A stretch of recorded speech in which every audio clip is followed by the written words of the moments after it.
Hi hello नमस्कार, मी अश्विनी नवीन video ब्लॉगमध्ये तुमचं स्वागत करते। चला तर मी हळदीचं लेपन कसं करते ते तुम्हाला दाखवते। तर हळद आणि गोमूत्र हे दोन्ही एकत्र करून मी उंबऱ्याचं लेपन करते। आणि हा माझ्याकडे साचे तसे सोमवार ते रविवारपर्यंतचे आठवड्याचे। तर मी हीच रांगोळी नेहमी काढते। छान वाटतं, ते रांगोळीचे साचे आहेत माझ्याजवळ। रांगोळी सोपी पडते काढायला पटकन। चला रांगोळीचे झाले काढून, आता कलर भरूया त्याच्यामध्ये। रोज ही छोटीशी रांगोळी मी काढते।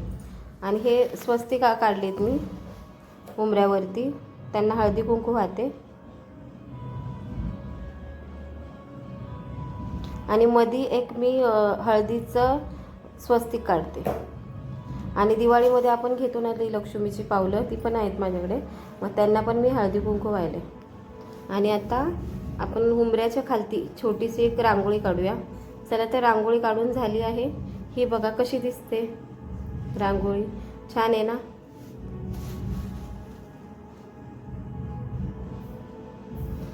आता मी अखंड दिवा आजपासून लावणार आहे। आजपासून शारदीय नवरात्रीला सुरुवात झालेली आहे। तर कोणतेही देवाचं काम म्हणजे मांडणी करताना आपण पहिलं स्वस्तिक काढतो। तर मी एक स्वस्तिक काढलं आहे आणि त्याच्यावरती हळदी कुंकू वाहून नमस्कार केला आहे। तर एक पाट ठेवूया, त्याच्यावरती वस्त्र अंथरून घेऊया। आणि मी ते पातळ तर अजून एक मी वस्त्र त्याच्यावरती अंथरले, त्याच्यावरती छोटासा पाट ठेवूया। पाट ठेवून त्याच्यावरती अजून एक वस्त्र अंथरूया।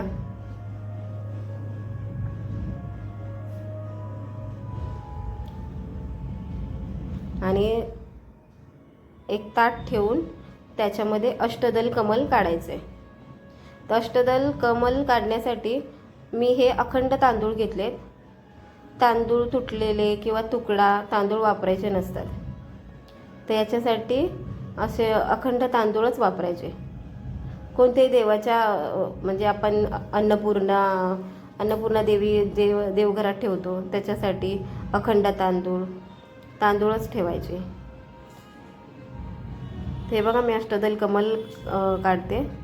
अष्टदल कमल काढून त्याच्यावरती हळदी कुंकू व्हायचं।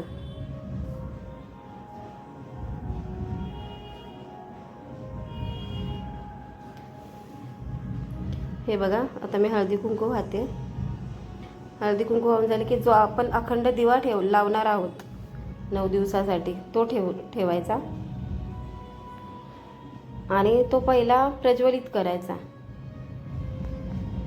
कोणत्याही याच्यामध्ये आपण पहिलं दिवा प्रज्वलित करतो आणि नंतर सुरुवात करायची कुठल्याही गोष्टीची।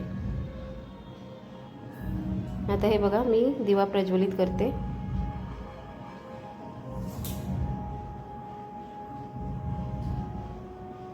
दिवा प्रज्वलित झाला की आपण त्यांना हळदी कुंकू वाहूया। ही वात जरा मी खाली ओढते, खूपच मोठी झाली आहे बघा, थोडीशी खाली ओढायची। आणि मी ते वात लावता किंवा म्हणजे पूजा मांडता माझा 99 मंत्र चालू आहे। ओम ऐं ह्रीं क्लीं चामुंडाय विचे, ओम ऐं ह्रीं क्लीं चामुंडाय विचे, हा 99 मंत्र मी बोलते।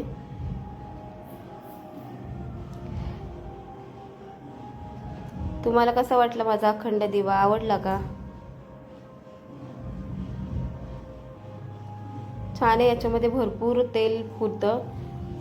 2-2 दिवस त्याच्यामध्ये तेल घालायची गरज लागत नाही, एवढा मोठा छान दिवा आहे।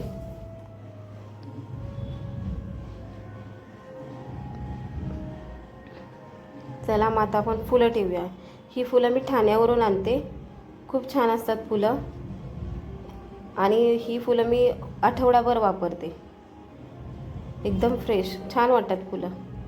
आणि देवघरात फुलांशिवाय हे नाही, छान दिसतच नाही, प्रसन्न वाटतच नाही। फुलं तर पाहिजेतच नेहमी पूजेसाठी। तरी फुलं मी अशी आणते घरी आणि व्यवस्थित गुलाबाची फुलं वेगळी आणि बाकीची फुलं अशी वेगळी डब्यामध्ये भरून ठेवते आणि त्याच्यानंतर फ्रीजमध्ये ठेवते. मग ती फुलं मला आठवडाभर पुरतात.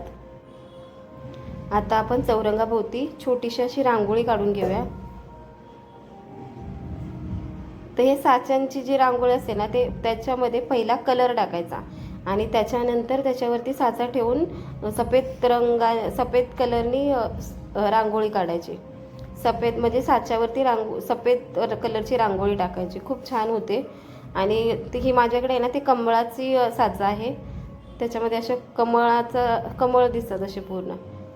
हा बघा माझा अखंड दिवा पूर्ण तयार झाला आहे. तर कसं वाटतंय? आणि ही रांगोळी हा दुसरा साचा ठेवलेला श्री कुलस्वामिनी प्रसन्न. आणि हे बघा कमळांचं किती छान दिसतं ते कमळ.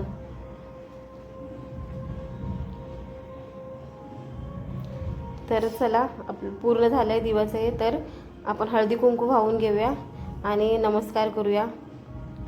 तर तुम्हाला पण शारदीय नवरात्रीच्या हार्दिक शुभेच्छा.